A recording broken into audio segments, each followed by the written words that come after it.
নমস্কার, MN family থেকে আমি মানসী। আজকে নিয়ে চলে এসেছি আবার একটি নতুন ভিডিও। তো আজকে নীল ষষ্ঠীর দিন সকলে মিলে গিয়েছিলাম মন্দিরে। সেই ভিডিওটাই আপনাদের সাথে শেয়ার করব। তো তার আগেই প্রথমে আমি সকালে যত কাজ সেরে নিয়ে রান্না বসাবো বলে কিছু সবজিপাতি কেটে নিয়েছি। কারণ আমি আগে রান্না বান্না করে নিয়ে তারপরেই পুজো দিতে যাই। নাহলে এই সকালে পুজো ঠাকুরঘরে ঢুকলে না শুধু পিছু টান থাকে, এই খেতে দেওয়ার সময় হয়ে গেল, একটু খেতে দেওয়ার সময় হয়ে গেল। কারণ ওর দাদু একটু টাইমের মধ্যে খায়, যার জন্য।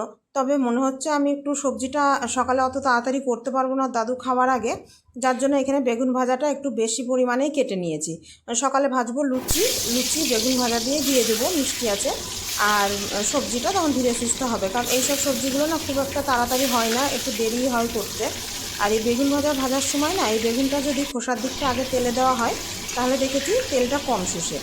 সেই মতোই আমি যখনই বেগুন ভাজি খোসার দিকটাই আগে তেলের দিকে দিই। আর বেগুন ভাজার জন্য যদি আগে থেকে একটু লবণ হলুদ মাখিয়ে নেওয়া যায় তাহলেও দেখেছি বেশ পরিমাণে তেলটা কম শোষে। তবে আজকে আমার সেই সময়টা ছিল না, যার জন্য একবারেই ভেজে লবণ হলুদ মাখিয়ে সঙ্গে সঙ্গে ভাজতে দিয়েছি। কারণ সকালে আজকে বেশ পরিমাণ অনেকটাই কাজ ছিল, ঠাকুরঘর মুছে সেখানেও পরিষ্কার পরিচ্ছন্ন করে রেখে তারপরে রান্নাঘরে ঢুকেছি। আর কয়েকটা পটল ভেজে নেব ওদের ভাতেও খাওয়াবে বলে।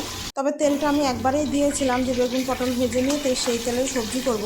তবে তেলটা না বেশ অনেকটা পরিমাণেই দিয়ে ফেলেছি, যার জন্য তেলটা আবার বেশ কিছুটা তুলে রাখলাম, কারণ অতটা তেল তরকারিতে ভালোও লাগে না।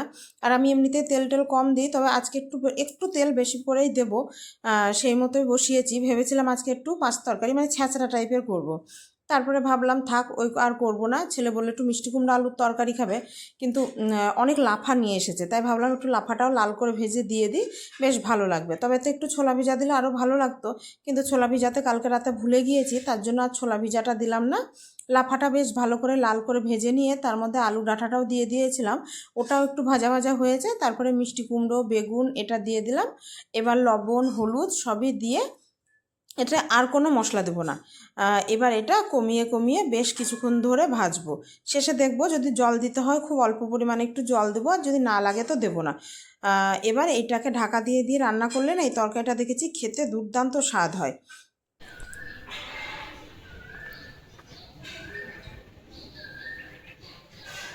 বোটা ছাড়া পারছিলিস নাকি? ও, সব বোটা শুদ্ধ পারতে হয়।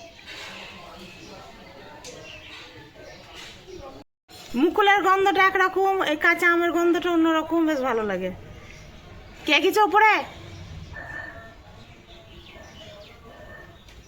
কটা হলো? বোটা ছাড়া একটা আছে, থাক আর লাগবে না। থাক, ওগুলো একটু বড় হোক দিয়ে পারবি, ছেড়ে দে বাবা। যেটিকে দুটো দে আর আমাদের নিয়ে আয়, আর পারিস না।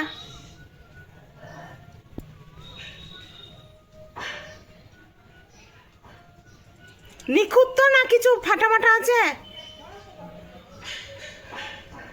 আর এই যে ময়দাটাও আমি আগে থেকে মেখে রেখেছিলাম, কারণ লুচির ময়দা না একটু আগে থেকে মেখে না রাখলে দেখেছি ঠিকঠাক হয় না। তবে হ্যাঁ, তরকারি হলো না আর ও দাদু ওদিকে ডাক পাচ্ছে খাওয়ার জন্য। তো ভাবলাম ও দাদুকে এমনি লুচি মিষ্টি আর বেগুন ভাজা দিয়ে আসি, সবজিটা থাক দুপুরে ভাতের পাশেই দেবো।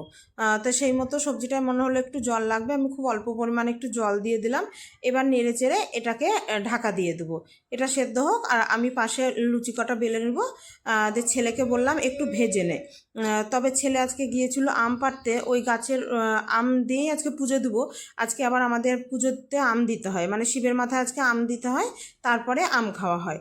তার আগে আমরা এই নতুন যে আম ওঠে সেই আমটা খাই না, যদিও বা এখন 12 মাস আম পাওয়া যায়, সেই আমগুলো খাই। কিন্তু এই যে নতুন যে মানে সিজনের আম ধরে সেই আমটা আমরা এখন আর খাই না। তো সেই জন্য ছেলেকে বললাম আম পেড়ে নিয়ে আয়। ও আম পারলো, ওদিক দিয়ে গিয়ে পারে, ওদের ছাদ থেকে ওই আমগুলো পারা যায়। আর মেজদিও আজকে ঠাকুরকে আম দিবে, তো মেজদিও নিল, বাড়িতেও দেবো আবার মন্দিরেও দেবো। আর এদিকে দেখুন কথা বলতে বলতে আমার সবজিটাও রান্না হয়ে গিয়েছে, এটাকেও নামিয়ে নিলাম। আর ওর দাদুকে তো আমার অনেকক্ষণ আগেই খেতে দিয়ে আসা হয়ে গিয়েছে। বাকি লুচিগুলো বেলে দিয়েছি, তবে ছেলে বললো দাও আমি ভেজে নিচ্ছি, তুমি বরঞ্চ ওইদিকে পুজোর জোগাড়টা করো গা, কারণ তোমারও তো দেরি হয়ে যাচ্ছে। তো এদিকে পুজোর জোগাড় করতে চলে এসেছি। তবে মেয়েও আজকে কিছুটা জোগাড় করে দিয়েছে। ওকে পাঠিয়েছিলাম আমি মিষ্টির দোকান, ও মিষ্টির দোকানে মিষ্টি দুধ এগুলো আনতে গিয়েছিল। আর মিষ্টির দোকানের সামনে না একটা আকন্দ ফুলের গাছ আছে, বেশ পরিমাণে আকন্দ ফুল ফোটে। তাই বলেছিলাম যদি আসার সময় পাস তাহলে কটা আকন্দ ফুল নিয়ে আসিস। তো অনেক আকন্দ ফুল নিয়ে এসেছে। আবার দুটো মালাও গেঁথে দিয়েছে। আর বেলপাতা কিনে নিয়ে আসা করালাম, যে বেলপাতা কিনে নিয়ে আয়। তো সবইও নিয়ে এসেছে, তো মালাটাও গেঁথে দিয়েছে আর বাড়িতে ওর মতো পুজো দিয়েছে।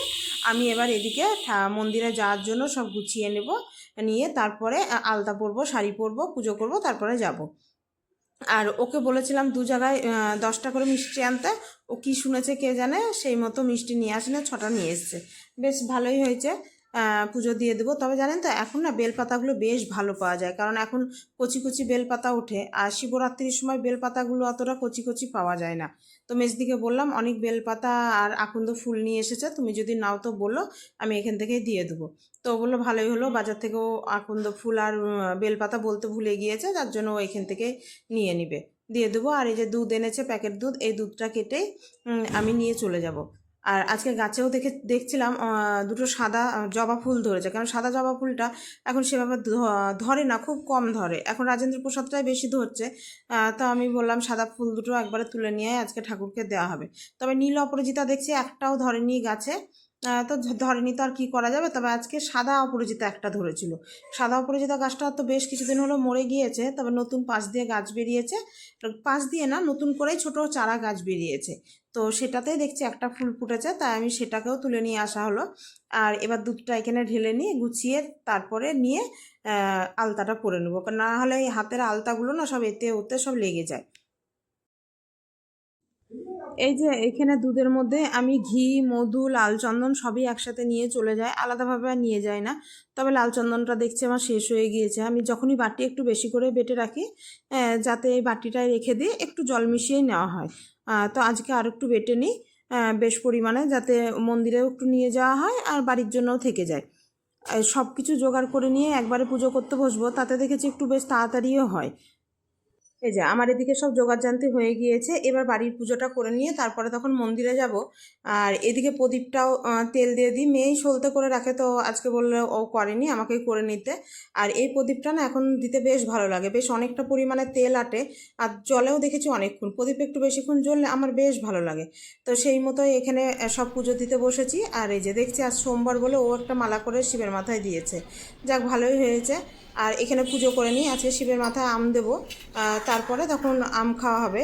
আর তার আগে আম তো খাইনি, আর আজকে আম খাবো না, কালকে আম দিয়ে ডাল, আমের চাটনি এইসবগুলো কালকে আবার রান্না হবে। তো সেই মতোই কালকে করব। আর এই শিবের মাথায় একটু বেলপাতা, আকন্দ ফুল, এইসব ধুতরা ফুল পেলে না আমার বেশ পুজো দিতে ভালোই লাগে। তো এখানে সবই করে নিয়েছি, এই বাড়ির পুজোটা দেওয়ার পর তারপরে তখন মন্দিরে যাব। তবে বেশ গরম পড়েছে আজকে, কিন্তু কদিন অতটা গরম ছিল না। আর পাঁচালিটাও এবার পরে নিয়ে তারপরে তখন যাব। আর এই পাঁচালী বইটা না এখন একটু বেশ ছেঁড়া ছেঁড়া হয়ে গিয়েছে, কারণ এটা আমার শাশুড়ি মায়ের বই। তো তখন থেকেই আছে, ব্যবহার করা হয়, হাতে হাতে একটু ছেঁড়া ছেঁড়া হয়ে গিয়েছে। আর চলছে বলে আর বইগুলো, নতুন কোনো বই কিনে নিই, এটাই চলছে, চলুক। আর এদিকে মন্দিরে যাব, তার আগে ভাবলাম বাড়ির প্রসাদগুলোও তুলে নিই, নাহলে তখন টিকটিকি ঘোরাঘুরি করে তো মুখ দিয়ে দিবে, সেই জন্য। আর এই দেখুন শাড়ির আঁচলাটা গায়ে নেব, কিছুতেই দেওয়া হচ্ছে না, অসুবিধা হচ্ছে, 2 হাতে জিনিস ভর্তি আছে। সেই জন্য এবার মন্দিরের জন্য বেরিয়ে পড়েছি। আর মন্দিরটা তো আমাদের বাড়ির কাছেই, খুব একটা দূরে না। তবে মেজদিও যাবে, মেজদি বললাম তুমি আসো, আমি যাই আস্তে আস্তে, কারণ অনেকগুলো হাতে জিনিস আছে তো নিয়ে যেতেও সময় লাগবে। আর এই এক হাতে জিনিস থাকলে গেট খুলতে অসুবিধা, কাপড় গায়ে নিতে অসুবিধা, খুবই অসুবিধা হয়। আর মন্দিরে গিয়ে দেখছি সকলেই পুজো দিতে চলে এসেছে, এখানে আমিও গিয়ে বসবো এবার পুজো দিতে, ইনাদের হোক, তারপরে তখন যাব।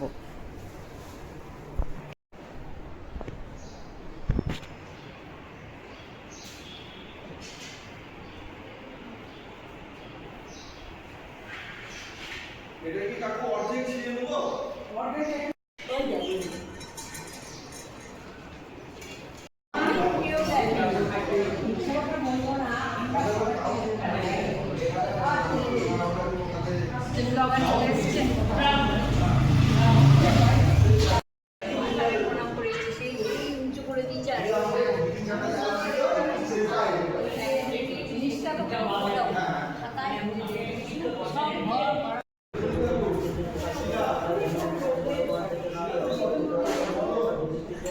দেখেছি আমার কিছু হয় না, দেখবা 10টা সাড়ে 10টার দিক করে একটু খিদে পায়, মাথা ঘুরে। মাথাটা কেমন খুব, ওষুধ খাবো গিয়ে আগে।